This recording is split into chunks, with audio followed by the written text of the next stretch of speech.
اللہ پاک نے ہمارے اوپر رمضان المبارک کا مہینہ بھیجا، احسان فرمایا کہ برکتوں والا مہینہ، رحمتوں والا مہینہ، ایک نیکی کریں 70 نیکی کا ثواب، ایک فرض پڑھیں 70 فرضوں کا ثواب۔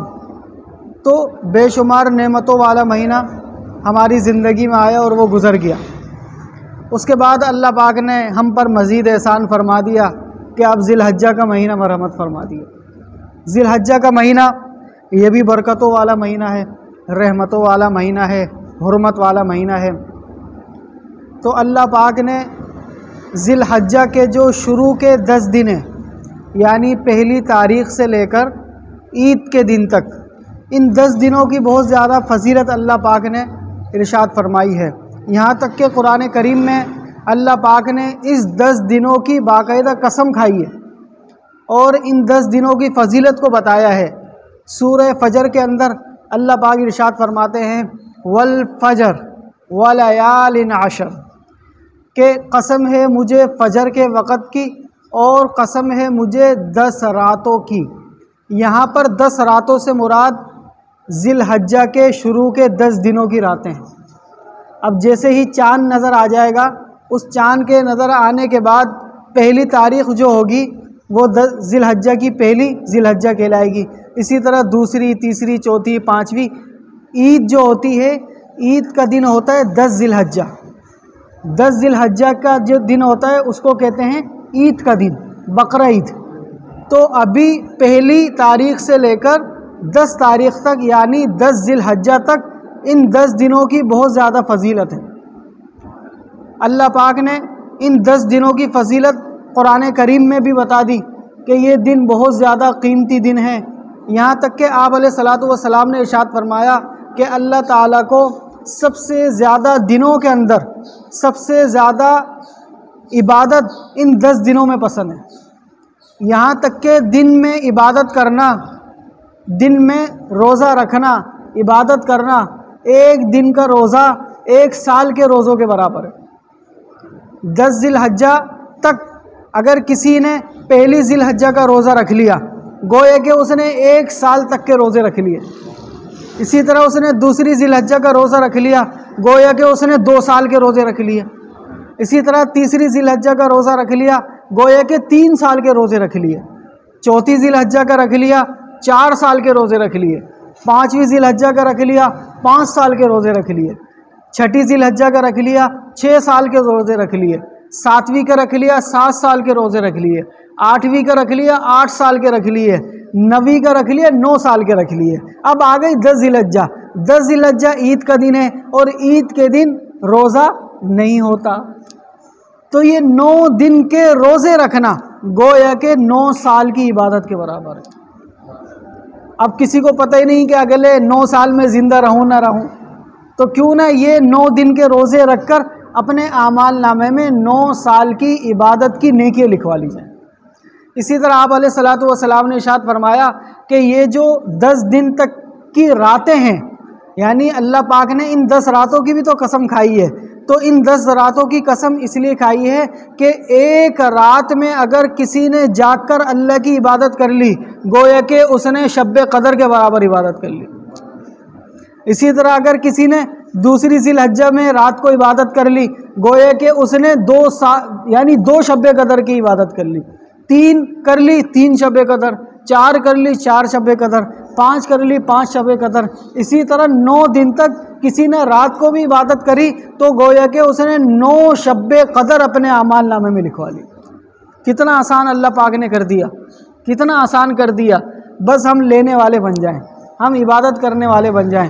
تو ذی الحجہ کے شروع کے 10 دن اور شروع کی راتیں بڑی ہی قیمتی ہیں، یہاں تک کہ موسیٰ علیہ السلام کو بھی ان 10 دنوں میں عبادت کرنے کا حکم دیا گیا تھا، اور آپ علیہ الصلوۃ والسلام نے ارشاد فرمایا کہ ان 10 راتوں میں سب سے زیادہ اللہ پاک کو اللہ کی عبادت کرنا پسند ہے، مثال کے طور پر دن میں روزہ رکھنا پسند ہے اور رات کو اللہ کی عبادت کرنا پسند ہے۔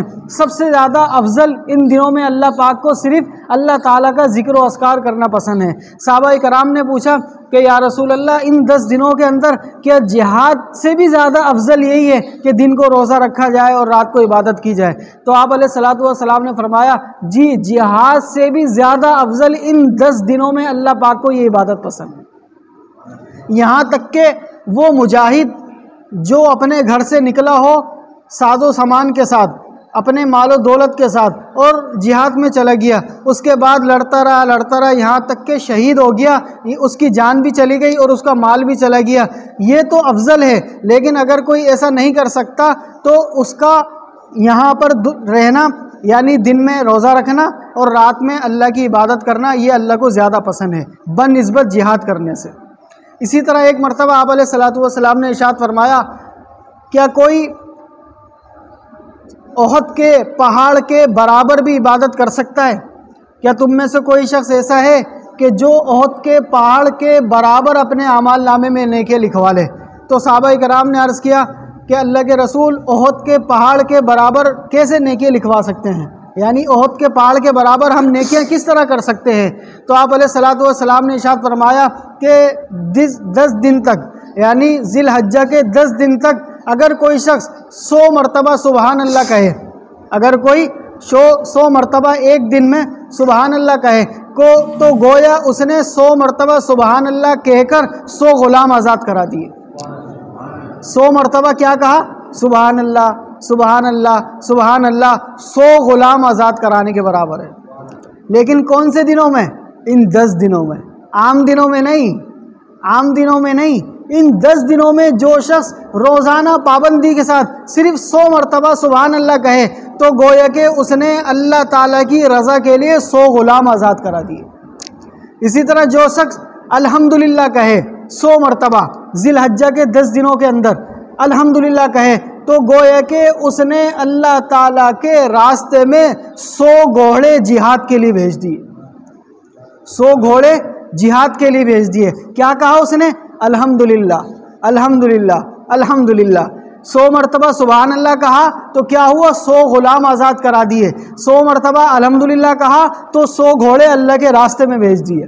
اسی طرح آگے لا الہ الا اللہ، لا الہ الا اللہ، جس شخص نے ان 10 دنوں کے اندر صرف 100 مرتبہ لا الہ الا اللہ پڑھا گویا کہ اس نے زمین اور آسمان کے درمیان میں جتنی بھی خلا ہے اس کے درمیان نیکیاں ہی نیکیاں بھر دی۔ زمین اور آسمان کتنا بڑا ہے، زمین سے آسمان تک کتنی خلا ہے، کوئی پوری نہیں کر سکتا۔ تو جو کوئی ان 10 دنوں کے اندر صرف 100 مرتبہ روزانہ لا الہ الا اللہ پڑھے گویا کہ اس نے زمین سے لے کر آسمان تک نیکیاں بھر دی۔ اسی طرح آخر میں ہے اللہ اکبر، اللہ اکبر۔ جو شخص ان 10 دنوں کے اندر صرف 100 مرتبہ روزانہ اللہ اکبر پڑھے گا تو گویا کہ اس نے اللہ کے راستے میں 100 اونٹ قربان کر دیے۔ اللہ کے راستے میں کتنے؟ 100 اونٹ قربان کر دیے۔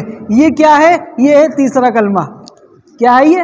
تیسرا کلمہ، سبحان اللہ الحمدللہ لا الہ الا اللہ اللہ اکبر، سبحان اللہ الحمدللہ لا الہ الا اللہ واللہ اکبر۔ تو یہ تیسرا کلمہ ویسے بھی بڑی فضیلتیں ہیں، تیسرے کلمے کی آپ نے بہت ساری فضیلتیں پہلے ہی سنی ہوئی ہیں، یہ خاص فضیلت ان 10 دنوں کے اندر، یہ خاص فضیلت کس کے اندر ہے؟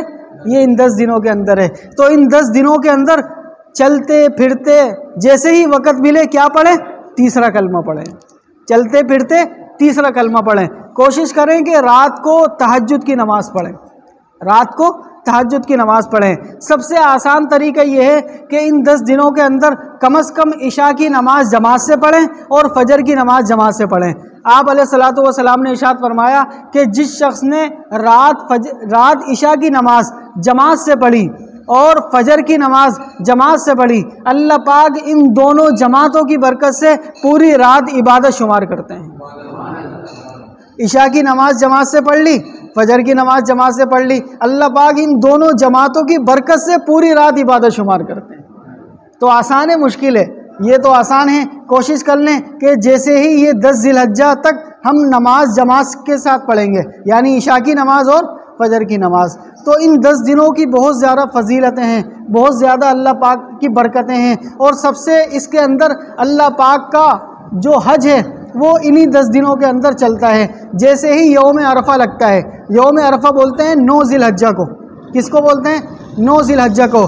اس سے پہلے آپ علیہ الصلوۃ والسلام نے ارشاد فرمایا، جیسے ہی 8 ذی الحجہ آئی، 8 ذی الحجہ آئی تو آپ علیہ الصلوۃ والسلام نے ارشاد فرمایا کہ سال کے اندر 5 راتیں ایسی ہیں کہ جس کے اندر اگر کوئی شخص عبادت کر لے تو اس عبادت کے دوران جو کوئی بھی دعا کرے اللہ پاک فوراً قبول کرتے ہیں۔ وہ 5 راتیں کون کون سی ہیں؟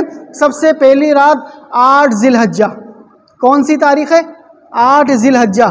8 ذی الحجہ کی رات کو جو کوئی عبادت کرے گا، جو کوئی دعا کرے گا وہ دعا قبول ہوگی۔ اس کے بعد ہے 9 ذی الحجہ۔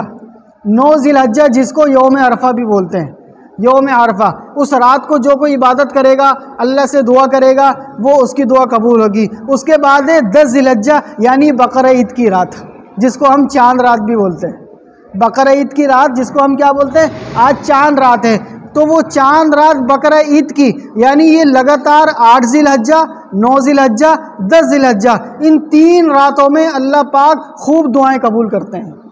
اس کے بعد ہے چوتھی رات۔ چوتھی رات کون سی ہوتی ہے؟ وہ ہوتی ہے عید الفطر کی رات، جس کو بولتے ہیں چاند رات، عید الفطر کی چاند رات۔ اس رات کو بھی جو کوئی عبادت کرتا ہے وہ اللہ پاک اس کی عبادت کی وجہ سے اس کی دعا قبول کرتے ہیں۔ اور ہے 5ویں رات کون سی ہے؟ 15 شعبان کی رات، 15 شعبان کی رات۔ تو یہ 5 راتیں ایسی ہیں کہ جس میں آپ علیہ الصلوۃ والسلام نے فرمایا کہ جو کوئی بھی عبادت کرو گے، جو کوئی بھی دعا کرو گے وہ قبول ہوگی۔ سب سے پہلی ابھی کون سی آنے والی ہے؟